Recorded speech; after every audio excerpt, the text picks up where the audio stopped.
আসসালামু আলাইকুম এভরিওয়ান, আশা করি আপনারা সবাই খুব ভালো আছেন।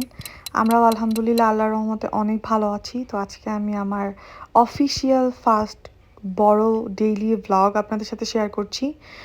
প্রথমেই সকালে উঠে আমি একটু ফ্রেশ হব, দেন হচ্ছে একটু স্কিন কেয়ার করতে হবে। আমি নর্মালি করি না, তো আজকে আমার উঠতে একটু লেট হয়ে গেছে। তো প্রথমেই ফ্রেশ হলাম, অজু করলাম, দেন হচ্ছে ফজরের নামাজটা পড়লাম। তো এদিকে ঘরের অবস্থা খুবই মেসি হয়ে আছে। তো আমি চা বানানো ছিল, তো ওইটা হচ্ছে আমি একটু গরম করে নিচ্ছি। আর এদিকে দেখেন কিচেনের কি খারাপ অবস্থা, মানে লিটারেলি খুবই খারাপ অবস্থা। কারণ আমি জবে ছিলাম গতকাল, তো এসে আমি আর কিছুই গোছাতে পারিনি। তো এই তো আমি হচ্ছে মোটামুটি গোছানো শুরু করছি।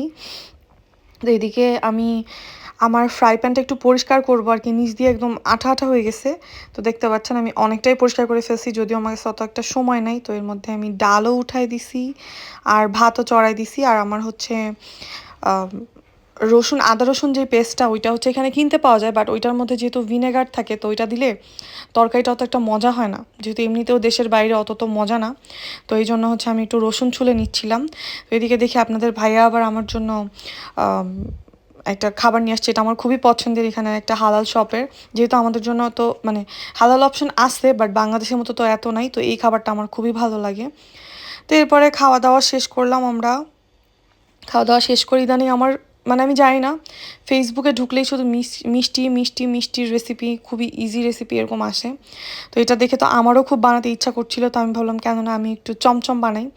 তা আমি কিন্তু দেশে থাকতে কখনোই চমচম খেতাম না, বাট হয় না, মানুষ যখন ধরাছোঁয়ার বাহিরে থাকে তখন সব কিছুই খেতে ভালো লাগে। তো আমার ইদানিং খুব মিষ্টি খেতে ইচ্ছা করে, দেশের দোকানের মিষ্টি। বাট আমি যখন দেশে যাই তখনও কিন্তু আমি মিষ্টি মানে ওইভাবে করে কিনে খাই না, কারণ মিষ্টি খাওয়া হয় না। বাট আমার এখন খুবই ক্রেভিং হয় ইদানিং। তো আমি চিন্তা করলাম ওকে ফাইন, আমি একবার ট্রাই করি। তো দেখতে পাচ্ছেন আমি হচ্ছে প্রথমে এই ছানাটা মেক করলাম। তো এরপরে দেখতেছি যে বাইরে আবার প্রচুর স্নোফল হচ্ছে। তো স্নো তো আমার মাসাল্লাহ খুবই ভালো লাগে, খুবই ভালো লাগে। তো আমি হচ্ছে বাবুকে একটু রেডি করলাম, আর আমি হচ্ছে একটু জ্যাকেট পরলাম, হিজাব পরে বের বের হয়ে আসছি। এটা জাস্ট আমার দরজার সামনে, দেখেন কতটা পরিমাণ পড়তেছে, খুবই স্নো পড়তেছে। স্নো ভালো, বাট স্নোর সাথে হচ্ছে এখানে আবার বৃষ্টিও হয় স্নোর পরে। তো তখন হচ্ছে জিনিসটা এত বেশি মেসি হয়ে যায়, খুবই বাজে অবস্থা। তো ইন দ্য মিন টাইম আমার ছানাটা আর কি পানি ঝরানো হয়ে গেছে। তো এরপর আমি হচ্ছে বাকি প্রসেসটা করে এই যে হচ্ছে চিনির মধ্যে, শিরার মধ্যে দিয়ে দিচ্ছি। তো দিয়ে এটাকে হচ্ছে মেবি 3 ঘন্টা মতো টাইম লাগছে আমার এটা মেক করতে। পরে আমি ওভারনাইট রেখে দিছিলাম, রেখে দিয়ে এখন হচ্ছে পরের দিনের ক্লিপটা আমি এটার সাথে অ্যাড করতেছি। যেহেতু মানে মিষ্টির পুরা ভিডিওটা না দেখালে কেমন হয়, তো ভাবলাম যে ওকে পুরাটাই আপনাদের সাথে শেয়ার করি। তো এই যে আমি হচ্ছে একটু মাও বানাই নিচ্ছি, গুঁড়া দুধ আর হচ্ছে ঘি ছিল আমার হোমমেড ঘি।